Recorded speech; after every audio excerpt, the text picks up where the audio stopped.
इस वक्त अदृश्य वायरस जिसका नाम है कोरोना वायरस के खिलाफ जंग लड़ रही है। अमेरिका, चीन, इंग्लैंड, ब्राजील और इसके अलावा तमाम अलग अलग देश जिसमें भारत भी शामिल है वैक्सीन बनाने की तमाम कोशिशें कर रहे हैं। अलग अलग जगह पर अलग अलग तरीके से कोरोना वैक्सीन बनाई जा रही है। लेकिन अगर मैं आपसे कहूं कि वैक्सीन कहीं भी बने, किसी भी देश में बने, लेकिन मुख्य केंद्र में भारत ही रहने वाला है, तो आप यकीन करेंगे? जी हाँ, इसकी दो प्रमुख वजह हैं। पहली वजह यह है कि पूरी दुनिया भर में अलग अलग बीमारियों की जो वैक्सीन बनाई जाती है वो भारत में ही सबसे ज्यादा यानी कि 60% बनाई जाती है। और इसके साथ साथ वैक्सीन जब बना ली जाएगी तो भारत इसका सबसे बड़ा मार्केट रहने वाला है। नमस्कार, मैं हूं आपके साथ श्रेया बहुगुणा और आप देख रहे हैं न्यूज तक। ICMR यानी कि Indian council of medical research के डायरेक्टर जनरल पहले ही कह चुके हैं कि भारत पूरी दुनिया भर में वैक्सीन की 60% सप्लाई करता है और कोरोना की वैक्सीन अगर बन जाती है तो उसकी सप्लाई में भी आंकड़ों में कोई अलग नहीं रहने वाला है। दरअसल जहां जहां जिस देश में कोरोना की वैक्सीन बनाने का काम चल रहा है उसमें ज्यादातर कोलैबोरेशन भारत की फार्मास्यूटिकल कंपनियों का ही है। पूना का सीरम इंस्टीट्यूट दुनिया का सबसे बड़ा वैक्सीन सप्लायर और मैन्युफैक्चरर है। लंदन की ऑक्सफोर्ड यूनिवर्सिटी के साथ कोलैबोरेशन में कोरोना की वैक्सीन बनाने के काम में वो जुटा हुआ है। ऑक्सफोर्ड यूनिवर्सिटी कोरोना की वैक्सीन बनाने में अगर सफल हो जाती है तो दुनिया भर में इसे बांटने और बनाने का काम सीरम इंस्टीट्यूट के पास ही होगा।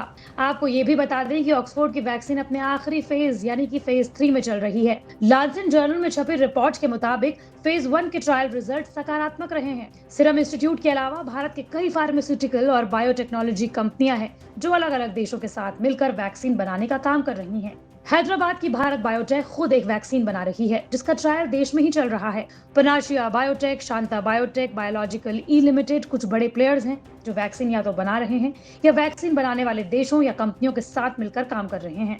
भारत का वैक्सीन की दुनिया में एक छत्र राज है और कोरोना की वैक्सीन बनाने में भी भारत की कई कंपनियां कई देशों से कई आगे हैं। इसके 3 प्रमुख कारण हैं। इसका सबसे पहला और सबसे प्रमुख कारण है कि यूनिसेफ को भारत 70% वैक्सीन दुनिया के लिए देता है, जिसका मतलब यह है कि भारत बड़ी मात्रा में एक साथ वैक्सीन बड़ी आबादी के लिए बनाने में समर्थ है। एक्सपर्ट पहले ही कह चुके हैं कि कोरोना की वैक्सीन दुनिया की 60% आबादी को लगाने की जरूरत है, जिसका मतलब ये हुआ कि 470 करोड़ वैक्सीन की जरूरत पड़ेगी। दूसरा मुख्य कारण है वैक्सीन की राष्ट्रीयता। इसका मतलब ये हुआ कि वैक्सीन किस देश में बनी है पूरी दुनिया की निगाह इस पर रहेगी। भारत के बाद चीन सबसे ज्यादा दवाइयां और वैक्सीन बनाता है, लेकिन कोरोना के फैलने के बाद दुनिया का इस पर से विश्वास खत्म हो गया है, जिसका फायदा भारत को मिलेगा। तीसरा प्रमुख कारण है भारत की वैक्सीन बनाने की क्षमता। भारत दुनिया को इतनी बड़ी मात्रा में वैक्सीन देता है। दुनिया के सबसे बड़े समाज सेवी बिल गेट्स भी कह चुके हैं भारत अपने साथ साथ दुनिया के लिए वैक्सीन बनाने का मादा रखता है। वैक्सीन इतनी बड़ी मात्रा में बनाने का भारत के पास एक्सपीरियंस है। ये सभी कंपनियां बड़ी मात्रा में वैक्सीन एक साथ बनाने की कुव्वत रखती हैं। कौन देश पहले वैक्सीन बना ले इससे भारत और उसकी कंपनियों को फर्क नहीं पड़ेगा, क्योंकि वैक्सीन का प्रोडक्शन बड़ी मात्रा में भारत से ही होगा। इसका प्रमुख कारण ये भी है कि भारत के साथ साथ चीन में भी बड़ी मात्रा में दवाइयों और वैक्सीन का प्रोडक्शन होता है और हो भी रहा है। लेकिन जिस तरह से कोरोना से पूरी दुनिया भर में संक्रमण फैला, अमेरिका से लेकर इंग्लैंड तक चीन की भूमिका पर सवाल खड़े हो रहे हैं और ऐसे में वैक्सीन का बड़ी मात्रा में प्रोडक्शन चीन को तो मिलने से रहा, जिसका फायदा सीधे तौर पर भारत और उसकी फार्मास्यूटिकल कंपनीज को होगा, जो वैक्सीन और दवा प्रोडक्शन में देश का सबसे बड़ा प्रतिद्वंदी है। लेकिन सिर्फ मैन्युफैक्चरिंग में ही नहीं बल्कि वैक्सीन बनाने वाले देशों और कंपनियों को भारत से एक और फायदा है, वो है यहाँ की जनसंख्या। वैक्सीन की खपत भी सबसे ज्यादा यही होगी। कोरोना महामारी का खतरा भी सभी को है, ऐसे में बच्चे, बूढ़े, जवान सभी को वैक्सीन बनने पर लगाई भी जाएगी। दुनिया भर में 160 वैक्सीन कोरोना वायरस के लिए बनाई जा रही हैं। WHO यानी कि विश्व स्वास्थ्य संगठन के मुताबिक 25 कैंडिडेट इस वक्त ह्यूमन ट्रायल के अलग अलग चरणों में हैं, जिसमें भारत की जाइडस और भारत बायोटेक शामिल है। वहीं बाकी 135 कंपनियां अपने वैक्सीन बनाने में एनिमल ट्रायल में पहुंच चुकी हैं, जहां ट्रायल मनुष्यों से पहले जानवरों पर होता है। इस ट्रायल के सफल होने के बाद ही इंसानों पर ट्रायल किया जाता है। वही उत्सुकता इस बात पर भी है कि भारत में जो भी कंपनियां वैक्सीन बनाने का काम कर रही हैं, सबकी विधि एक जैसी नहीं है। शरीर की रोग प्रतिरोधक क्षमता को कोरोना के खिलाफ तैयार करने के लिए हर कंपनी अलग मेथड अपना रही है।